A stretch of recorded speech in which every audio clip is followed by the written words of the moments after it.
সুস্থ থাকতে হলে কি করবেন কি করবেন না, আজ আমি আলোচনা করব এই প্রসঙ্গে। এই সুস্থ থাকতে হলে এটি আমরা 3টি পর্বে আলোচনা করব। আজকের প্রথম পর্ব, সুস্থ থাকতে হলে আমাদের কি করণীয় আর কি করা উচিত নয়। সুস্থ থাকতে হলে আমাদের শরীরকে সুস্থ রাখতে হবে, আমাদের মনকেও সুস্থ রাখতে হবে। তো আজকের এই গতির যুগে আমরা স্পাইসি ফুড, জাঙ্ক ফুড এসব মানুষ খাচ্ছে প্রচুর, আবার মনের স্ট্রেস, টেনশন, অ্যাংজাইটিও প্রচুর। তো কি করতে হবে না, জীবনশৈলীর সঠিক পরিবর্তন করে আমাদের সুস্থ সবল থাকার প্রয়াস করতে হবে। প্রথম পর্বের প্রথম পয়েন্ট, হার্টকে সুস্থ সবল রাখতে হলে আমাদের অবশ্যই নিয়মিত এক্সারসাইজ বা শারীরিক ব্যায়াম, শরীর চর্চা করতে হবে। আর যাদের মদ্যপানের অভ্যাস আছে, পুরোপুরি ছেড়ে দিতে পারলে সবসময় ভালো। কোনো ধরনের নেশা সামগ্রী, সিগারেটও নয়, বন্ধ করতে পারলে ভালো। আর যেটা করতে হবে না, উচ্চ রক্তচাপ, কোলেস্টেরল, ব্লাড সুগার, এই 3টি সুচারুভাবে নিয়ন্ত্রণ করতে হবে। সেজন্যে যাদের কোলেস্টেরল হওয়ার প্রবণতা আছে, ট্রাইগ্লিসারাইড বাড়ার প্রবণতা আছে, তাদের খাবার দাবার এমনভাবে নিয়ন্ত্রণ করতে হবে যেখানে অতিরিক্ত ফ্যাট জাতীয় খাবার যেন না থাকে। আর খাবার দাবারে অবশ্যই নুনের পরিমাণ যথাসম্ভব কম রাখতে হবে। করোনারি আর্টারি ডিজিজ, এই নামটি আপনারা শুনেছেন, এটাও একটি হার্টের সমস্যা। তো এই ধরনের হার্টের যে সমস্যাগুলো, এগুলোর জন্য আসলে স্ট্রেস, টেনশন, স্মোকিং, অনিয়ন্ত্রিত জীবনযাপন, মদ্যপান এসব দায়ী। এগুলো নিয়ন্ত্রণ করতে হবে এবং পর্যাপ্ত হাঁটাচলা করতে হবে। ব্রিস্ক ওয়াকিং সকালবেলায় করতে পারলে খুব ভালো, ভোরবেলায়, কেননা ভোরবেলায় বাতাস পরিশুদ্ধ থাকে এবং সেটা যথেষ্ট স্বাস্থ্যপ্রদ। করতে হবে জিম, ওয়াকিংয়ের পাশাপাশি সাঁতারও চলতে পারে, সাইক্লিংও খুব ভালো এক্সারসাইজ এই করোনারি হার্ট ডিজিজ নিয়ন্ত্রণে। চেষ্টা করতে হবে স্ট্রেস নিয়ন্ত্রণ করার।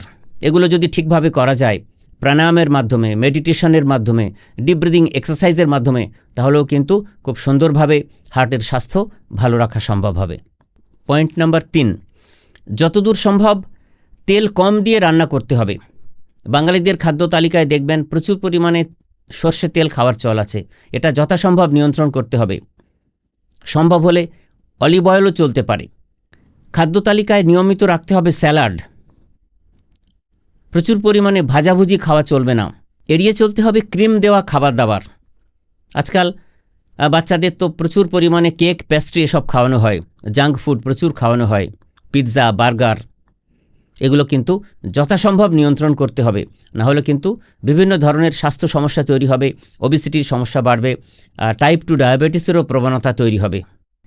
সপ্তাহে 2 দিন বা 3 দিন যদি 1 কোয়া রসুন বা বাড়িতে যে রসুন আছে তার 2-3টে কোয়া যদি সপ্তাহে 2-3 দিন খাওয়া যায়, তাহলে রসুনের এতই গুণ আছে, এতে স্মৃতিশক্তি ছোটদের ভালো হবে, এতে দেহের সংক্রমণ কমবে, এতে গায়ে পার যদি ব্যথা যন্ত্রণা থাকে সেগুলোও খুব বেশি তাড়াতাড়ি নিয়ন্ত্রণ হবে, মাথার যদি হেডেক বা এই মাইগ্রেনের সমস্যা থাকে সেটাও ভালো থাকে, শরীরে রোগ প্রতিরোধ করার ক্ষমতা বাড়ে এবং সাধারণভাবে শরীরের যে তাপমাত্রা সেটাও কিন্তু খুব নিয়ন্ত্রিত থাকে।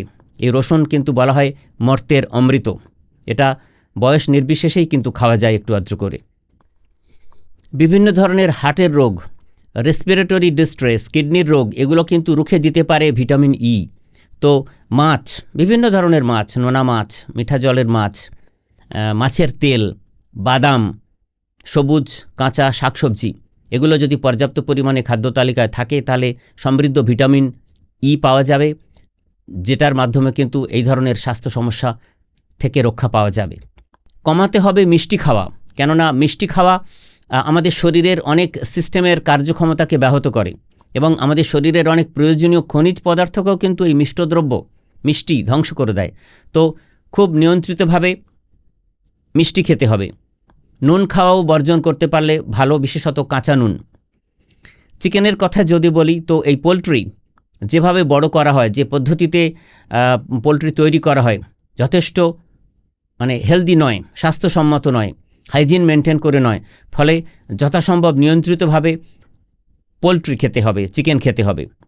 তুলনামূলকভাবে আপনি মাছ খেতে পারেন, জ্যান্ত মাছ, মরশুমি মাছ, নোনা মাছ, কেননা নোনা মাছে আপনারা জানেন প্রচুর পরিমাণে ওমেগা 3 ফ্যাটি অ্যাসিড আছে, যেটা আসলে ব্রেন ডেভেলপমেন্ট, ব্রেন সুপারচার্জিং হিসেবে কাজ করে। যে কোনো বয়সের জন্য এগুলি খুবই উপকারী। আর পর্যাপ্ত পরিমাণে জল খেতে হবে, এটা তো আমরা সবাই জানি, বলাই বাহুল্য। পয়েন্ট নাম্বার 4, ঘুম। ঘুম আমাদের জীবনে তো খুবই গুরুত্বপূর্ণ একটি জিনিস। তো পর্যাপ্ত পরিমাণে 7-8 ঘন্টা ঘুমোতে হবে এবং চেষ্টা করতে হবে 10:30 থেকে 11টার মধ্যে ঘুমিয়ে পড়তে। ঘুমোতে যাওয়ার আগে উত্তেজক কোনো গান বা ভিডিও না দেখাই সবসময় ভালো। ফোনে কথা বলা উচিত নয়। মৃদু মেডিটেশন মিউজিক শোনা চলতে পারে বা বাড়ির লোকজনের সঙ্গে গল্প করতে পারেন। এই ঘুম যদি ঠিকঠাক না থাকে তাহলে কিন্তু স্মৃতি সমস্যা দেখা দেয়। পরের দিন সকালে ঘুম থেকে ওঠার পরে যে অবস্থা তৈরি হয় সেটাও কিন্তু সারা দিনের জন্য খুব সুখকর হয় না। খেয়াল রাখতে হবে ঘুমকে। রাতে ঘুমোতে যাওয়ার আগে অবশ্যই চা কফি খাওয়া চলবে না। খেতে পারেন 1 গ্লাস গরম দুধ। আর ঘরে কখনো আলো জ্বালিয়ে রেখে ঘুমোবেন না, তাতে ঘুমের ব্যাঘাত হতে পারে। আবারও বললাম যে 7-8 ঘন্টা ঘুম সুস্থ সবল পূর্ণাঙ্গ মানুষের জন্য কিন্তু ভীষণভাবে প্রয়োজন। সুস্থ থাকতে হলে ঘুমকে যথাযথভাবে খেয়াল রাখতে হবে আমাদের। পয়েন্ট নাম্বার 5, এক কথায় আমরা উচ্চারণ করি একযোগে যে স্ট্রেস, টেনশন, অ্যাংজাইটি আর ডিপ্রেশন। তো এগুলো কাটিয়ে উঠতে হবে। কিভাবে না, প্রত্যেকের জীবনে নিজস্ব স্ট্র্যাটেজি আছে। আমাদের জীবনের যে নেগেটিভিটি আছে সেগুলোকে কাটিয়ে উঠে সেগুলোতে পজিটিভিটিতে ট্রান্সফর্ম করতে হবে। পজিটিভ ইনফ্লুয়েন্সের মধ্যে সবসময় থাকতে হবে। নিজের মাইন্ডকে পজিটিভ ইনস্ট্রাকশনস দিতে হবে যাতে জীবনে চলার পথে ভালো দিকে এগিয়ে যেতে পারি। তো এই স্ট্রেস নিয়ন্ত্রণ করার জন্য মেডিটেশন করা যেতে পারে, ডিপ ব্রিদিং এক্সারসাইজ করা যেতে পারে, প্রাণায়াম করতে হবে এগুলো, এবং শরীরচর্চাও করতে হবে পর্যাপ্ত পরিমাণে। তাহলে কিন্তু স্ট্রেস থেকে মুক্ত থাকা যাবে। এগুলো যদি যথাযথভাবে নিয়মিত মানুষ পালন করেন তাহলে কিন্তু সুস্থ সবলভাবে অনেক বছর বেঁচে থাকতে পারবেন। এসবগুলোর পাশাপাশি যদি সুস্থ রুচির বই পড়েন, মহাপুরুষদের জীবনী পড়েন, আপনার পছন্দের ভালো গান শোনেন, বাড়ির পাশে যদি সামান্য জায়গা থাকে সেখানে একটু কিচেন গার্ডেন বা বাগান করেন, ফল সবজির চাষ করেন, বাচ্চাদের সাথে খেলে সময় কাটান এবং হাসি খুশিতে জীবন কাটান, তাহলে কিন্তু সুস্থ সবলভাবে অনেক বছর নিরোগভাবে বেঁচে থাকতে পারবেন। এই পর্বে যে 5টি বিষয় আমি আলোচনা করলাম সেগুলো যদি আপনারা মাঝে মধ্যে নিয়ম করে পালন করেন তাহলে সুস্থ সবল নিরোগ জীবনযাপন করতে সহায়ক হবে। ধন্যবাদ।